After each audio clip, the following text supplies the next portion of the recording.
Yavukiye mu muryango w'abahungu batanu n'abakobwa babiri muri zone Kinama mu gisagara ca Bujumbura. David Trésor Nduwimana amaze imyaka 10 aba mu gihugu ca Australia. Amaze gusohora inkurikirane z'indirimbo zine. Yesu niwe nizigira mu 2010, Yesu ni nyishu mu 2012, By My Side mu 2015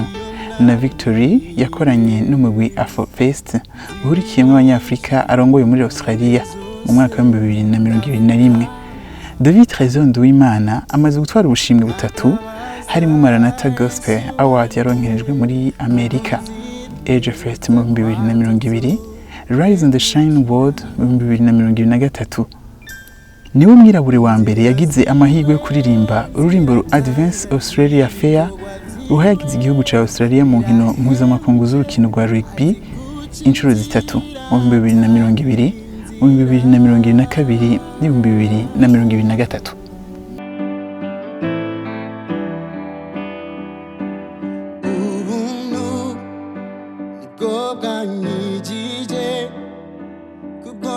Mwakoze. Ubu ndumugabo man. Yeah, Imana ni nziza.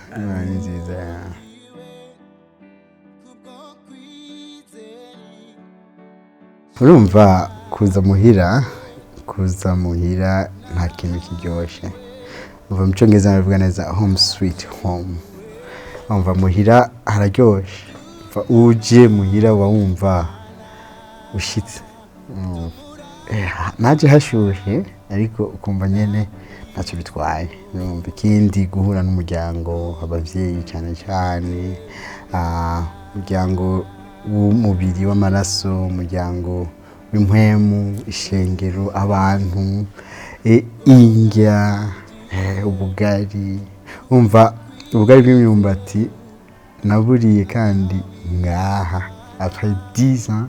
umvuca wumva nyene uba ingene ko wumva. So hari ibintu byinshi cyane akarubuko ko mu mutima ukumva nyene urashitse muhira. Ni ikintu kiryoshe cyane.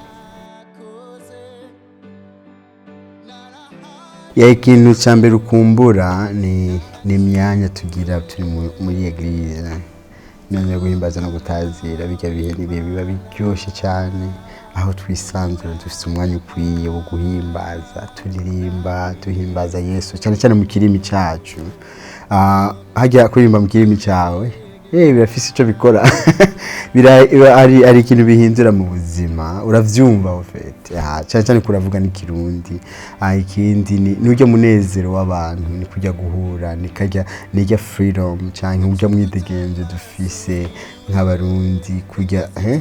nakujya turamukanya duhana amahoro, umuntu akaza akaguha amahoro kumva arashitse. Bijya bintu ni ibintu byiza cyane. Hama ikindi nijya myanya ubicana abantu muri komutera inkuru n'ubutsanyi bya kera. Umva hari tuntu twinshi nyine tuba duhari turyoshye bwa.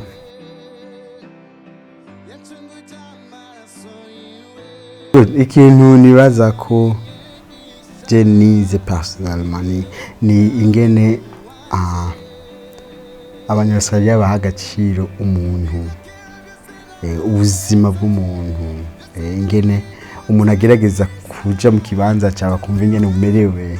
bikarinda ingene ashobora kukugira nabi, bikarinda ingene ashobora kukubahuka akagufata uko shakiye. Icyo ni ikintu nabonye ariko ndakibya n'abantu ngaha no mu manama mu kazi. Hari n'ikintu nawe yoba ari boss wawe ntashobora kubahuka kukubwira mu bantu canke ngo agukemeshe. Urumva habaho nimba ari ikintu udatahura ashobora gufata umwanya akajinyuma akakubwira ndaza kubaza iki kibazo gutya na gutya.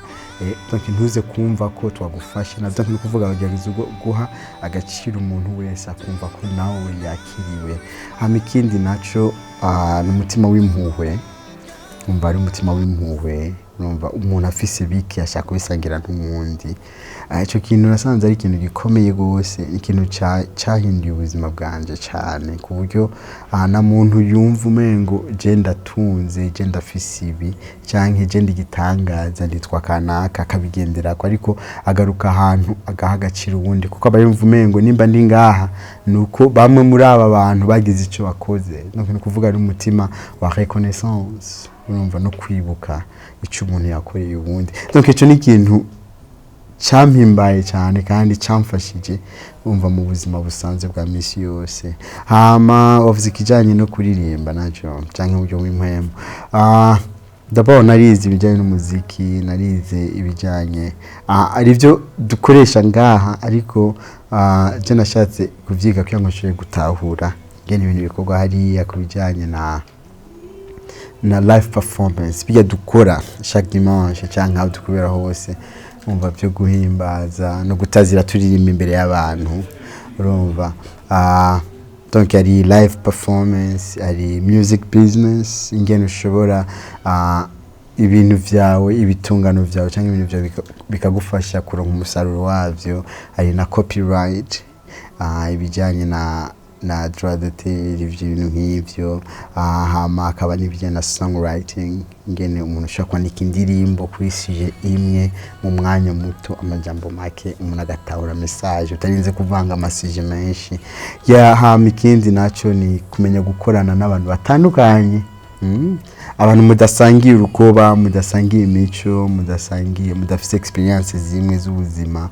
kandi mutavuza na style zimwe, ariko kumenya ingene mushobora gukorana mwese. Nka team je ndongoye hariya ni team y'abantu 35 kandi bose n'abazungu. Donc kuba uri mu leader wabo barongora ntikiba coroshe nk'umunyafrika wo mu Burundi afise style yiwe, ariko arahantu shika. Donc ugatahura ko urumva umwe wese akeneranira ubundi, umva kandi icyo umuntu wese afise gifise icyo gishaka contribuer mu muziki. Ikindi naco ni kugira vision, nico ushaka gushikako, ukamenya nshaka gushika kuri iki, peu importe urinde uri kanaka turashaka gukorana uko bigenda kose. So mu majambo make nibaza ko habayeho kumenya gukorana n'umuntu wari we wese, kuko muri yose ari igihugu kirimo ubwoko bwinshi bw'abantu benshi cyane ku isi. Nibaza ko ari igihugu cya mbere ku isi gifise ubwoko bwinshi bw'abantu. Rero usanga mu bantu 10 muri kumwe, umwe wese afite nationalité yiwe, mutava urumva. Ariko zo ni kuvuga ari ahantu duhurira, ndumva tugakorana, ufite hari urukundo no guhuza no gutahurana cyane cyane.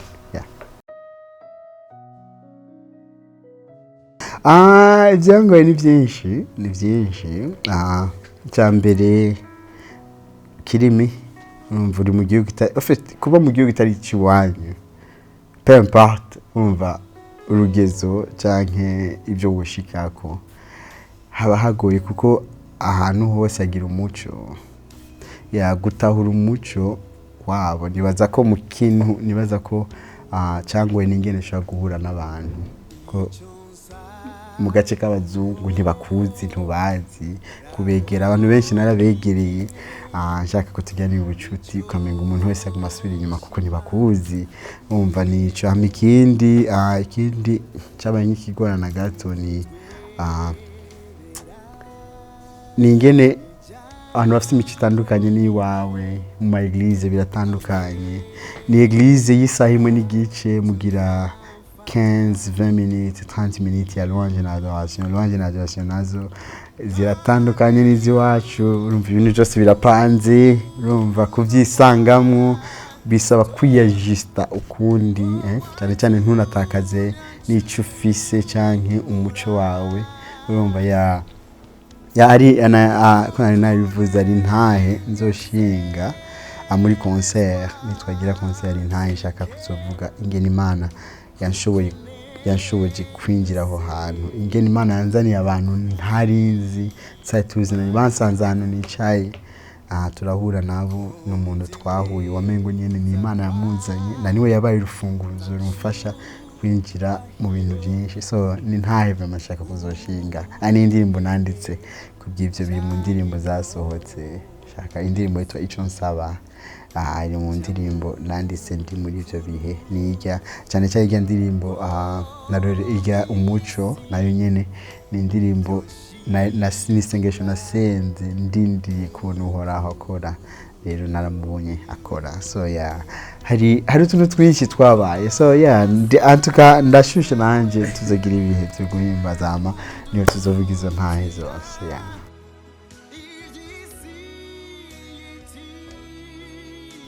Imana ni nziza Imana irakora oh my gosh Imana irakora ibintu umuntu adashobora kwibaza sinigeze ndavyibaza nkija muri yose sinigeze niyumvira na rimwe n'agace na gato ko so kwisanga ndiko nkora uyu munsi numva ni ariko nasanze kugendana na Yesu ni ubuzima ushaka kuba udafise amafaranga udafise abantu bakuvugira ariko Yesu umufise bijya byose ukwifuza ariko nidukurikira Yesu kubera amahera kubera icubahiro ariko dukurikira Yesu ko ari we buzima niwe ntumbero niwe munezero wacu naho vyose byo wani bibeho ariko Yesu ari kwije kubana nawe umva nivyicuzwa rero navuga ko Imana yabikoze Imana yabikoze bwa jewe sinibaza ko nari kuvyumvira n'umuntu yaje ntazi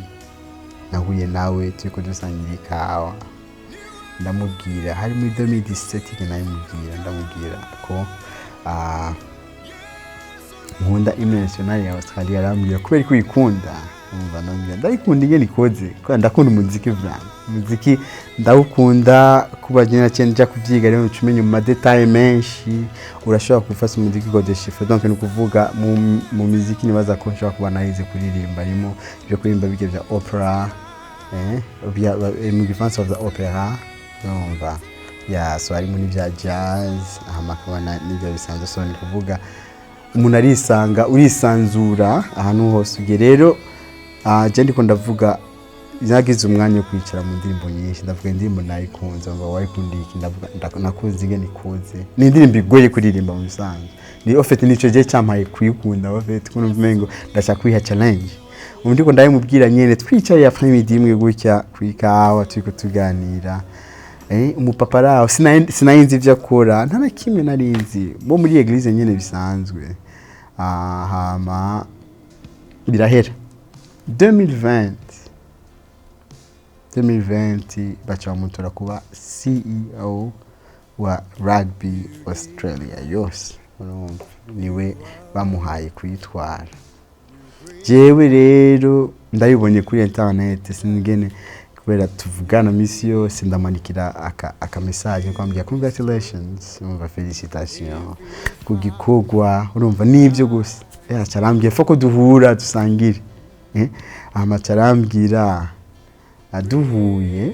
nyene urabona abaya bagitangaza nyene urumva igihugu cyose gikurira chapeau quand même rugby majambo make rugby muri Australia ni wo mukino ukomeye gose kubyo abanya-Australia bakubwira nimba ari umukino tuzokina nitwaje mu ijuru ni rugby birekana ivyo bikanenge bayikunda numva barayikunda ofete n'ubuzima niyo ofete umuntu adakunda rugby muri Australia hari rugby na cricket ayo magame abiri nakwambia ni ajabu urumva umupapa cambwira je nshaka ndaguye gift chaka uzoririmbe mu national bijya n'ibintu bikora abastari bo muri Australia n'ibintu baramamba batumira abantu bava hanze muri Amerika donc sinigeze ndavyibaza ko bishobora gushika abimbwiye panique mze iramfata seriousement sinari ufite je nahinda izi melody gusa sinari ndeza amajambo ariko acambwira ari umuntu ajejeje marketing niyo muzato muvugana ufite ibice birebire so kuca ndayiga kuko bagira abantu batandukanye benshi siko niba kubera bibamige nibisiga kuna cyenda bikora hari abantu benshi batandukanye wifata ka video umva bafata ka video ukaririmba ugacukarungika donc abandi bose bararungitse genda karungitse kuko nayo nihaye naciye ngenda ndaraba ingena abandi bayiririmbye ndavuga je nshaka gushiramo ebana akikirundi bwa akiwacu so ikintu cyambere nibaza ko nakoze mu kubikora narahinduye game yayo game abandi bayirimbiye kugira ngo nimba kuri game y'uwanje batigeza n'umuntu mwigiza aririmba kandi nanjewe ni game ntari bwigenda yimbira ko ni game ya fa musaje nayimbira nkagarukira kuri ntuzenya kuri B ariko nacenduka kuri B flat ni hejuru va na hanu hejuru ugenda gutya so nibaza ko ico kiri mu bintu byatumye ikindi naco ni energy n'umunezero twa mu kintu na articulation ingene witwaruka y'ubuzima so ivyo biri kuko bari ko babimbwira ingene nabikoze abazungu baragwa amanota ofete si kuvuga ngo urumva ngo kubera bayikoze bakunze ijwi canke iki bageje amadeta yakakubwira présence urumva expression utuntu twinshi bakubwira so baca barampikinga kwa agenda ikora urumva biba amakuru amakuru ya mbere yabaye nuko mu mateka ya Australia nta mwirabure bwakora kiya kintu en plus umunyamahanga ikindi naco umurundi urumva mu bisanzwe aba South Africans no mu South Africa kubera urumva ni igihugu giteye imbere nibo bantu bazwi cyane hariya urumva ico amikindi naco umukristo gwagara kuri hajya ahantu ni kintu vraiment nibaza ko nico cyamyimbaye kurusha ibindi ni byoroshe ya ariko ya kandi ni igihugu cy'abazungu Australia ni igihugu cy'abazungu naza kiragoye kwinjiramo urumva uri umwirabure urashobora kujayo ugakora ariko kwinjira kuri rujya rugezwa hariya rero bibaye gutyo abanyaustralia barakora bikunze ico bakunze cyambere bafite barabimbwiye bakunze ngene kubahiriza umuco wabo amindirimbo kayiririmba muco ngiza ciza bakunda bashaka ntiwigeze ukora ikosa nari mu majambo ico niba kandi ni indirimbo y'igihugu umva premier ministre yari hajya abategetsi benshi bari bicaye hajya umva ni kuvuga ikindi kunshira hajya barambwiye uri kuraserukira Australia mu mahanga kuko ni ikintu cyakurikiye n'abantu barenga 1,40,000 ku isi bayikurikiye ijyantuze so ni kuvuga kibari ikintu gikomeye gose kuko mu Bwongereza bace bantelefona tugira ama emission mu Faransa umva ifanza naci bagiye amano muri South Africa bace bamamagara bo bamamagaye bambwira abantu urateye iteka abanyafrika kuko nibwo bwa mbere byari bibaye mu mateka y'igihugu cy'Australia kubona umunyafrika jahajya bo abazungu nabo umva byarabaye ibintu bigeze nibaza Yesu yarabikoze bwa kabiri barampamagara kandi ubu narinjiye muri systeme yavyo umva rero nuko byagenze rero mu majambo make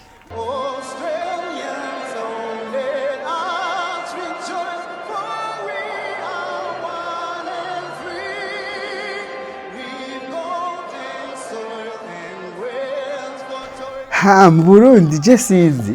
mu Burundi bavyakiriye ariko nabonye ebana ama message menshi cyane y'abarundi abantu bagira ama felicitation kandi ivyo biraryoshe birahimbaye cyane kubona urumva birahimbaye kubona kandi ukibona ko kameme wagerageje gukora gucontribute mu iterambere ry'igihugu kandi cyane cyane abajene abarinzi benshi batandukanye n'abantu batandukanye mu societe yatandukanye abakristu umva abo abazi Yesu n'abatazi Yesu bose umva byari bihimbaye kandi byatumye n'abanyaustralia umva ko barabonye ama article menshi yasohotse umva baravuga kumbe ni wanyu barabiryoherewe kuko bariko bibaza kuri wacu badashaka kubiryohererwa kubera ani umva je kandi ama emission nakoze hariya nako mvuga ntukaje ndiko ndabikora kuya ngo nshaka maybe umwana umwe quelque part azobona iki kintu kizomwa kuba umva kizomuba kubona ko nawe ashobora kuzoshika ku kintu kinini umunsi umwe uyu munsi ama evenement akogwa muri politiki muri Australia tuvuge bariko bakira abantu bashasha binjira mu gihugu muri parlement umva ndagenda so kuririmba gusa ugira speech uriko winspira abayimiga bashasha inge basho kwintegra mu gihugu.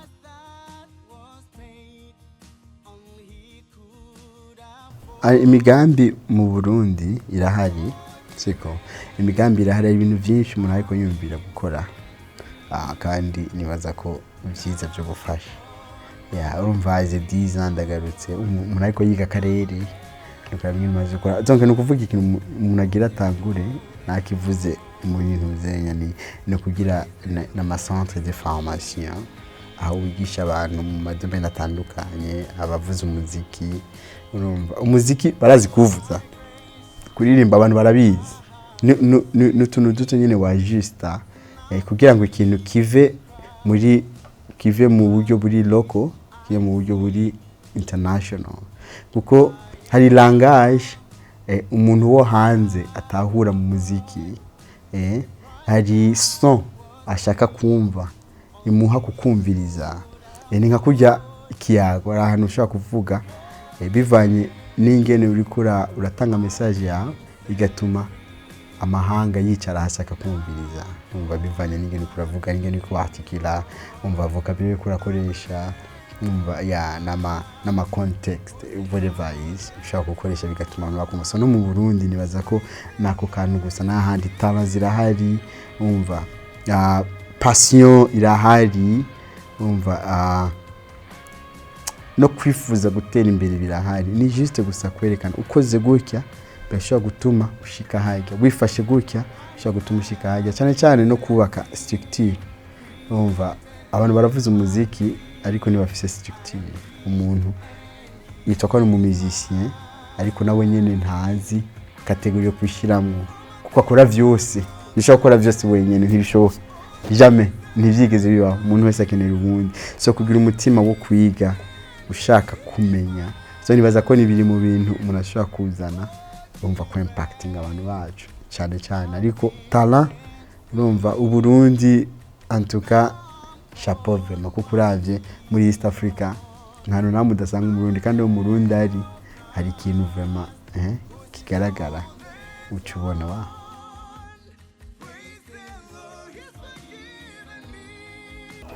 muziki hajya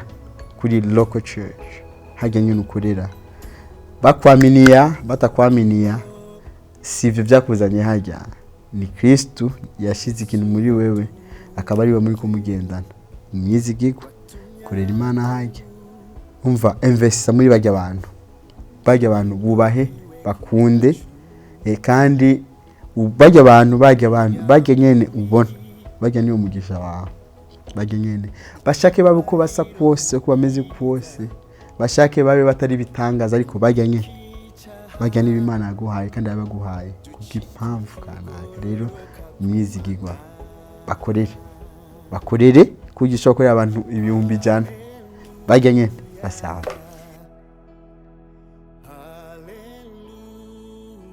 charge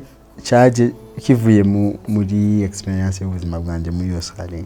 kuko Imana yampaye abantu baranyitwararika ndakwiye ko nzova muri conseil nawe abantu banyitwararitse from nkishika kugeza uyu munsi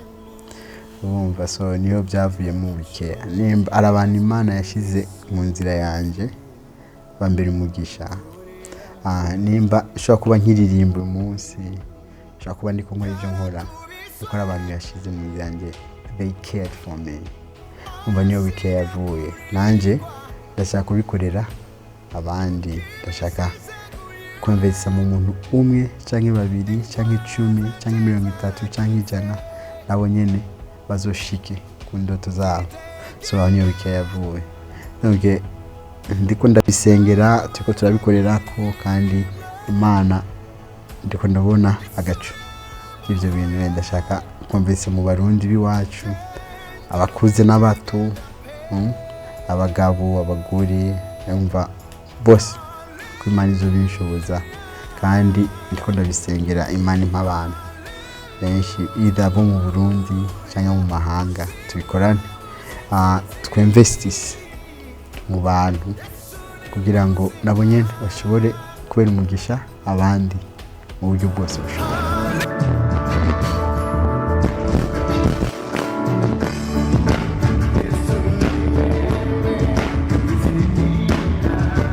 D'abord yari conseil ya mbere nsubiye kwinjiramo apetiza mu wacu mu Burundi. Ikintu cya mbere cyantwengeje n'ingene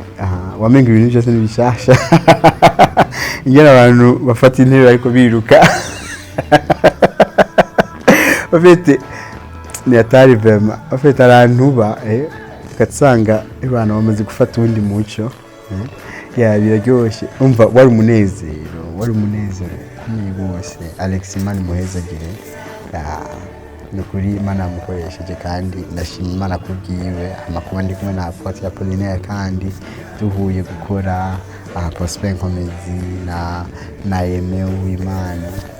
Hariya baririmbyi benshi bari baje hajya umva bari baje no kuraba ibana David amaze imyaka atari ngaha ni giki atuzaniye ariko ndashima Imana ko byagenze neza Imana yashoboye kwisha icyubahiro yadukoresha uko yadukoresheje kandi byabaye byiza nibaza ko byatumye ari indi concert tuzoja muri juillet which ikintu cyiza cyubona ko kamera twaragerageza gukora neza Imana ishimwe.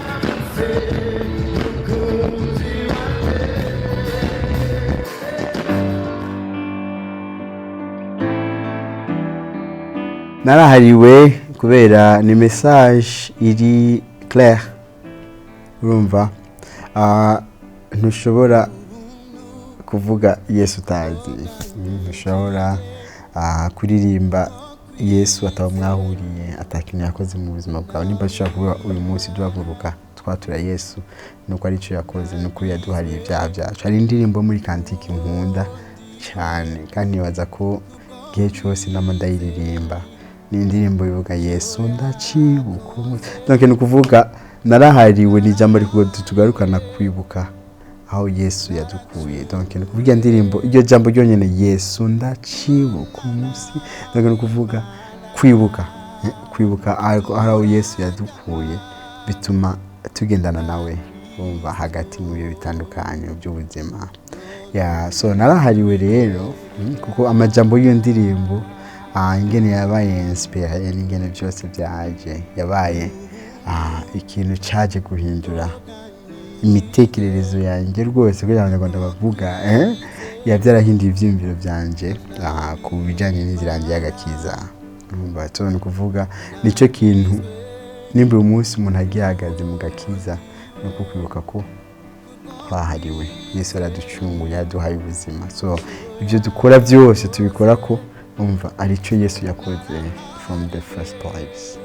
kugeza ngaha.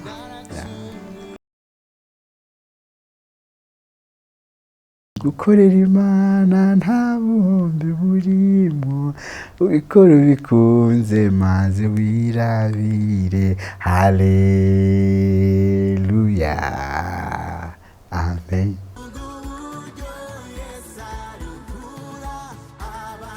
Icyambere no gushimira HTV no gushimira Nick yakwikuba cyiza n'abariko bakora mu buhinga bw'ivyuma ingene uko mudufasha kandi ibintu bishike kuri amikindi naco ni gushimira abarundi cyane ingene batwakiriye dukuri ari ibintu abantu bagukorera aho kumva nyene birahimbaye. N'ikindi gushimira n'abantu bitanze kujanye n'urubanza rwabaye wa mariage umva abantu baritanze mu buryo butandukanye cyane kandi ndashima Imana ku bwabo. Ikindi no gushimira abarundi muri rusangi ingene babandanya badushigikira abadusengera dukorana no gushimira amashengero muri rusangi n'abakozi b'Imana. Tuvuga Imana bahezagire kandi Imana ishimwe ingene Imana iguma yiyagurira